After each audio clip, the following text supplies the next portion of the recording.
Hello and welcome to It's a Woman's World. We're so glad you joined us today. We have a really fun program for you. We're mixing it up a little bit. We're not doing an interview like we normally do. We're having a panel discussion about coping mechanisms. As busy women, you know that you have your own coping mechanisms. So we're going to hear from our illustrious panel about their coping mechanisms. So I'm going to turn it over to Melissa and have everyone go around and introduce yourself. Go ahead, Melissa. Hi, my name is Melissa Nambangi, and I work for the Minnesota African Women's Association, and I look forward to hearing everybody's coping mechanism. Thank you, Melissa. Nadia.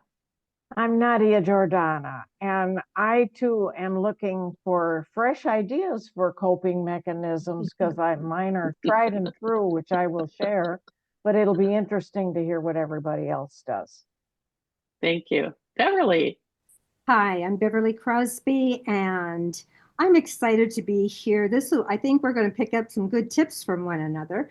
My profession, I'm a video producer. I work with especially legacy videos, and today is really going to be fun. I love this group of women, so yeah, it'll be fun to hear what everybody has to say. Thank you, Beverly. Susan.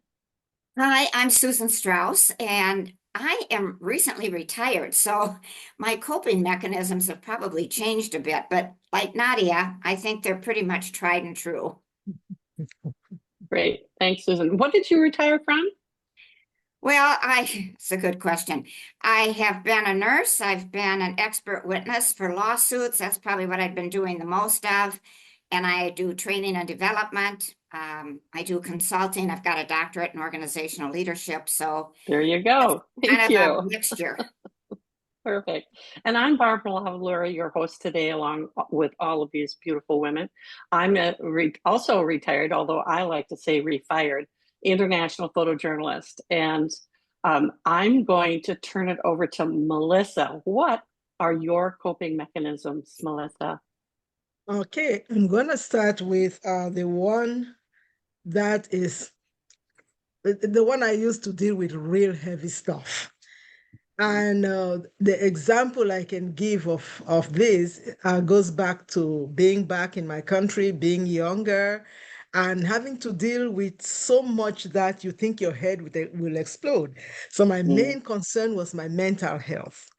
And being back home at the time, no TV, and of course, way before the internet where you can get stuff, I had to look for comedy shows.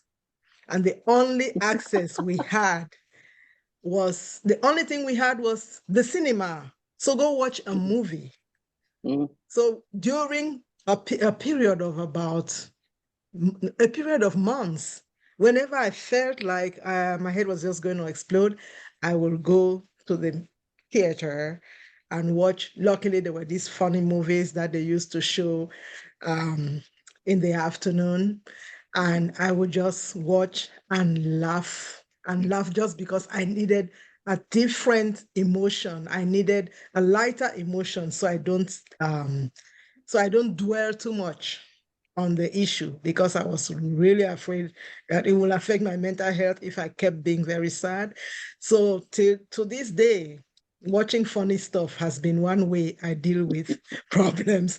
And now with the TV and the internet and all kinds of podcasts or what have you, I have a lot of those type of shows to go to.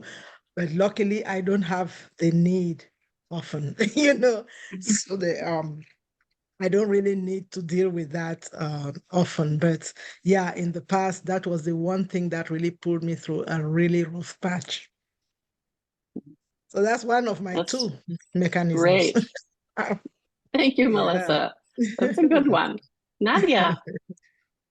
I think about the coping mechanisms that I use, especially because what we don't want to do is when Melissa said, when you feel like your head is going to explode.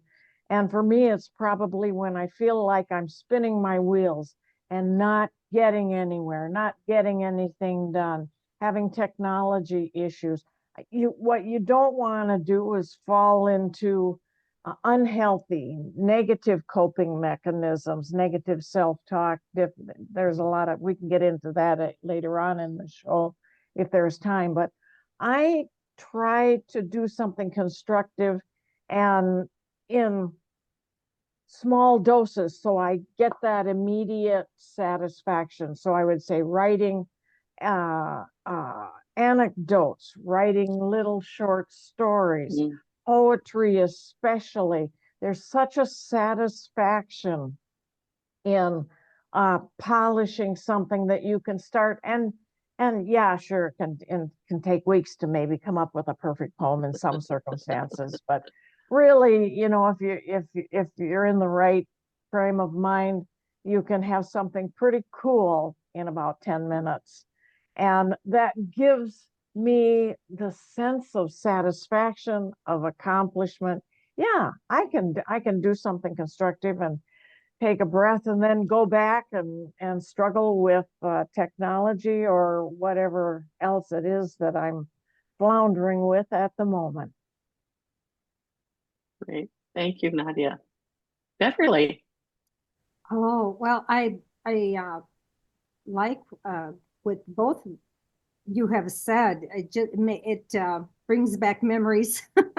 But like Melissa said, too, in my earlier days, the stress levels were different.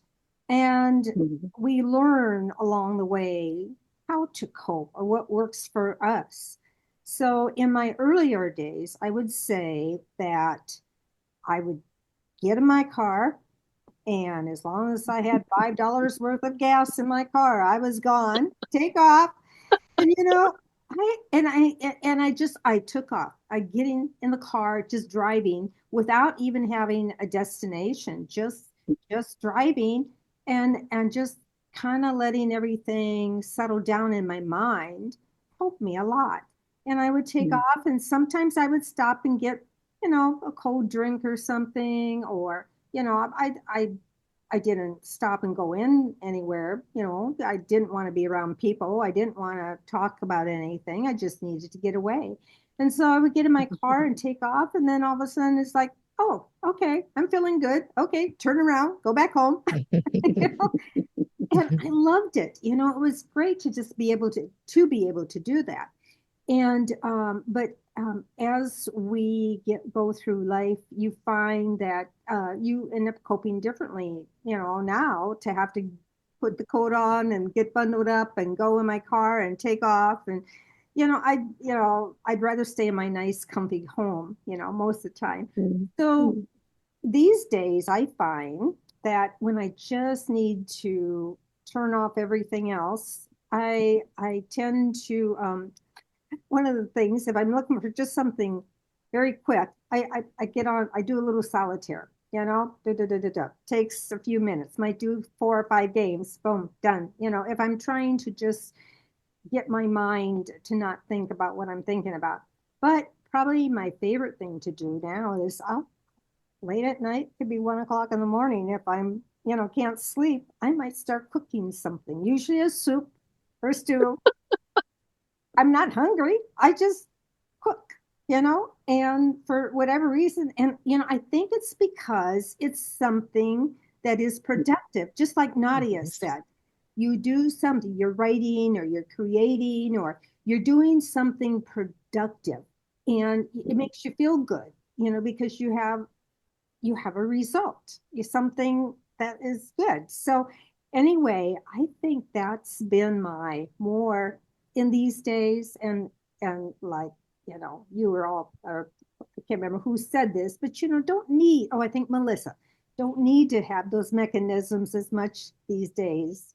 As we get older, we change, our lifestyle changes, we learn ourselves how to cope with things differently. So those are a couple of mine. Great. Thanks, Beverly. Susan, how about you? Well, I guess my coping mechanisms have changed too. I don't even remember what I did as a youngster when you and Nadia, Beverly, talk about in your younger days. I don't even remember particularly. But one of the things I do is exercise. That's a coping mechanism, and I particularly like doing it out in nature. So I like to find some nature trails, and sometimes I go alone, but I have a very good friend, and she and I usually go, and we talk about everything from our ingrown toenails to Trump, so it can really vary, and we laugh a lot and we swear a lot. Swearing, I just read actually in an article, helps for coping. They didn't say where to swear, I suppose not at work, but at any rate, they said swearing helps. I also read, so I read quite a bit. And I used to just read novels, but now I've gotten caught up since I've been retired in reading science articles and articles about quantum physics and biology and anything dealing with medical. Since I've got a nursing background, I'm interested in that. I sleep. That's another coping mechanism, sleep. Unfortunately, I will eat, and particularly milk chocolate. Not dark chocolate, it needs to be milk chocolate. And of course, that one is not particularly healthy. So, and I watch TV if I didn't mention that. So those are my coping mechanisms at this time. However, I need to keep my mind active. So that's why I read some of those challenging articles about science. But I do webinars, and that actually is a coping mechanism for me because it keeps my mind active. So that's about it. Very good. Thank you, Susan. Well, I think that I've used some of almost all of yours, although I certainly don't write poetry, but as a journalism, with my journalism background, writing has always been something, but that hasn't been a coping mechanism. That's been my work. So, well, recently in the past year, I've become a caregiver. So I've had more stress than I've had in the past. And also recently, I realized that I just needed to turn it over to a higher power, and I have not been stressed since. And that's been about a month, which is very, very good. But one of the practices I have for just tuning out, turning off, is the practice of sitting. A lot of people compare it to meditation. And back in my college days, I actually practiced transcendental meditation, but sitting is different. Sitting is just sitting in a chair, feet on the floor, with your gaze, and I take off my glasses, so I can't see very clearly far away. And I just focus on a spot in the distance. Like I will just turn my chair here and look at the wall, and there's a round thing on the wall. And I will just sit for 15, 20 minutes.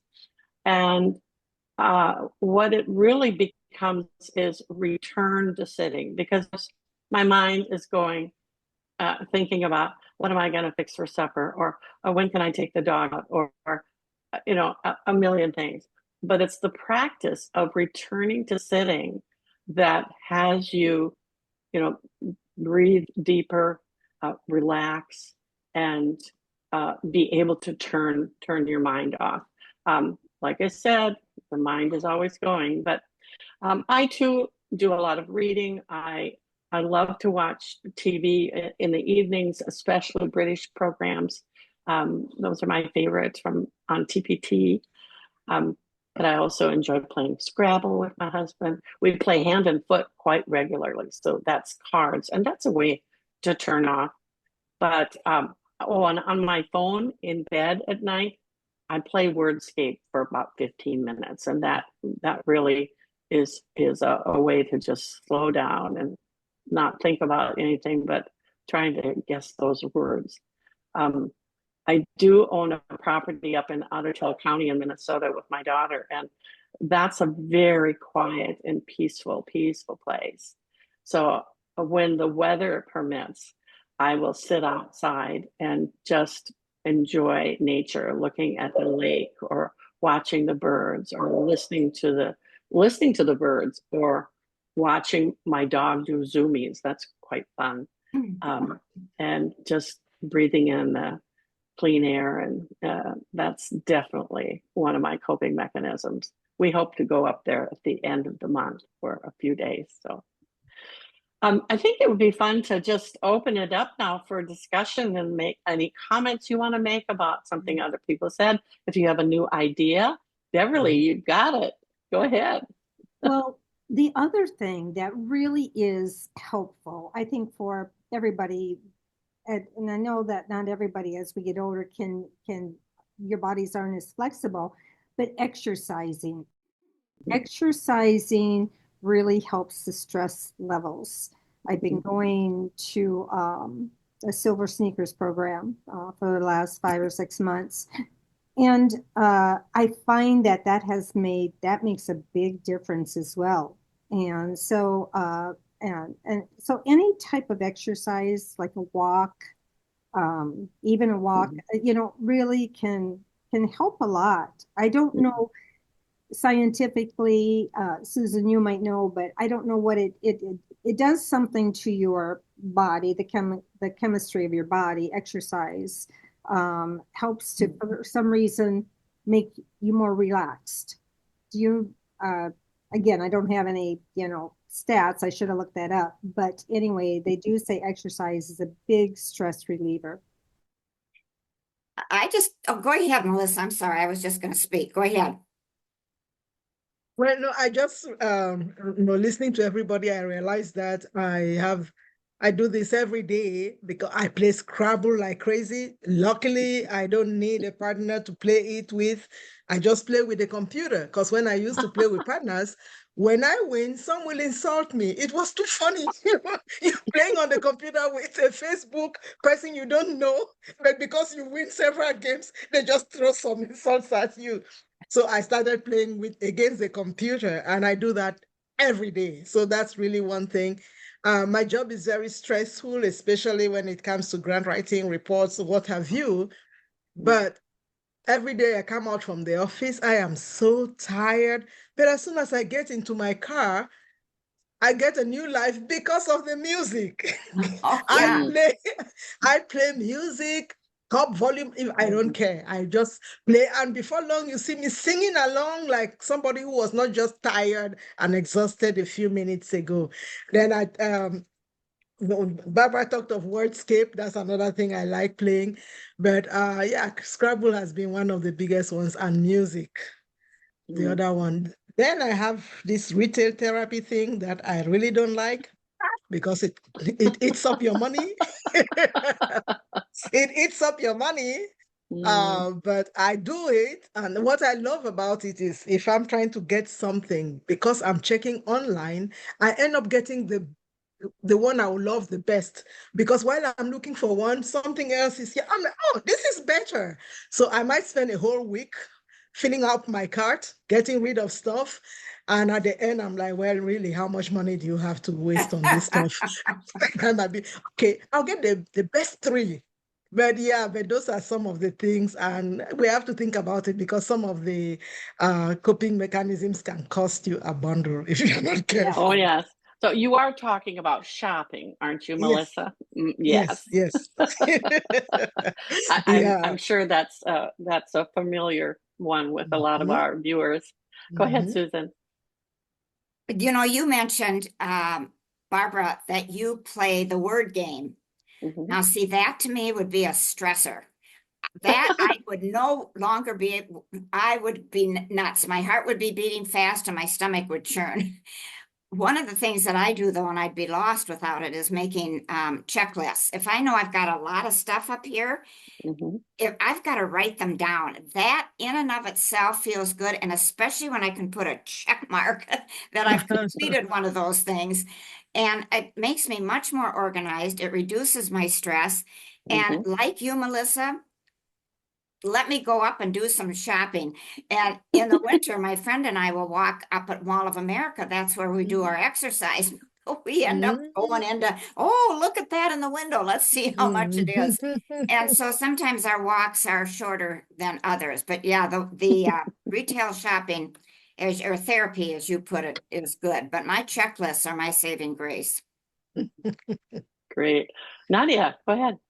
I have a suggestion to avoid some of the potentially negative coping mechanisms.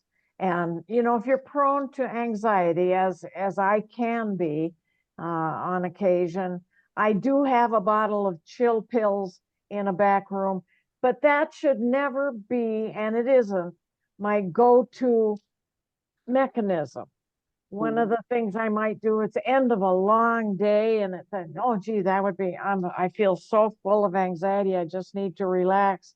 Or it'd be nice to have a glass of wine, and that can really be a nice one sometimes.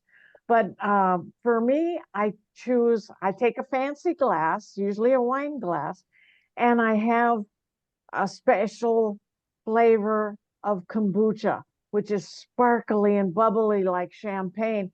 And it gives my body from the inside out such a lift that I just sink back into my chair, and then I start to daydream, and that gives me relaxation without any negative methods. Right. Yeah, that's a great idea, actually. I also thought about, thinking about going on vacation. Some of the studies that I've seen in the past would be that the anticipation of going on vacation can be more relaxing than the vacation itself. So that I just thought about that. Susan, you said that doing what I mentioned would be stressful for you, like playing Wordscape. Reading scientific papers would be stressful for me. That's the beauty. We're all so different, and That's yet right. we do have things in common as well.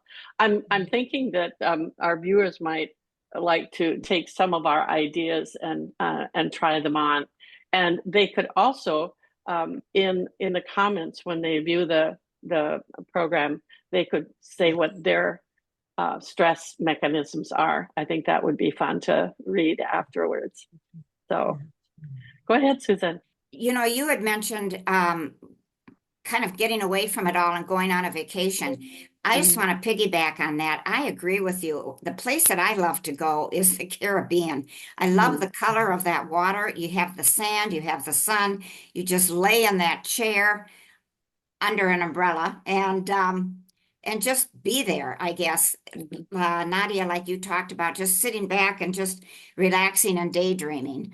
And sometimes they come around with a little margarita if you want one on the beach. But to me, aside from the margarita, just being by that water and that sand and that sun, I find that a fantastic coping mechanism. Of course, it costs money, kind of like the retail therapy, Melissa. Because then when you go to a place like Caribbean, you have to go shopping, of course. Yep, that's true. I find that I love working. Unfortunately, I prefer working with somebody else. So when I'm by myself, it's like, but what will get me is if I can find a garden where they let you walk around, because I love flowers. I just look at flowers and it just brightens my day. I mean, right now, I think I have like 6 vases in this living room alone. Even in the office, I have flowers there. So that's something that I just look at flowers and it brightens my day. It doesn't matter if they're artificial or natural. It just brightens my day. So sometimes I will just go looking for flowers and taking pictures of some to go find out the name, even on weeds. Like, oh, that's a weed. Oh, So do you garden then, Melissa? I used to garden back when I had a house and all. So yeah, but now I don't. Reading was a big thing for me, but unfortunately I had to stop. I used to read all kinds of novels, detectives and all whatnot. But when I had surgery on my eyes, it kind of took away the clothes. So I can't hold a book like that and read. It's so stressful. So for about it's 10 years now since I had surgery on my eyes. About 10 years now, I've not read any novels or stories. And those used to be something I would do every day. No, except I go get reading glasses. I guess that might help, but. Melissa, they have they had books on tape that you could listen to, Yes. that you could Yes. close your eyes, it wouldn't stress Just you out. listen. And I Yeah. know that my sister, who drives some distance to visit her one of her son's families, she listens to books on tape, and that also helps her pass the time on these Yeah. long distance drives. Yeah. So you might like to try I'll have to that. try it. Yeah, I will have to try that Yeah. because I And really this miss is reading. it's especially interesting. I haven't listened to very many books on tape, but I did listen to Michelle Obama's book on tape, and she read it herself, which made it Oh, so yes. interesting. So Yes. just a tip, Yeah, I'll books look on at that. tape. I will look into that. Yes. Yeah. I'd be Yeah. curious what kind of books you all enjoy. Melissa, you talked about some that you like. I like Mysteries. legal thrillers and medical thriller novels. Oh, What do the I rest don't of like you medical enjoy? thrillers when they start describing some horrible thing. I'm like, I don't need to see that. But I love mysteries and detective series. So people like James Patterson and, Yes. the whole lot. Those are the kinds I used to read. Maybe my love started off because of my father's interest in Perry Mason. My father had Perry Mason novels. And then my mother had Agatha Christie. So by the time I was 10, I'd read all of their books, and I have now formed this interest in detective series. So those are what I still like reading. I always like to see how they catch the bad guy. Yeah. I hate to tell you, but this wonderful conversation is probably coming to a close. But I do want to answer your question. William Kent Kruger, anything by William Kent Kruger, I've bought and read all his books. I absolutely love them. So today was really fun. Beverly, go ahead.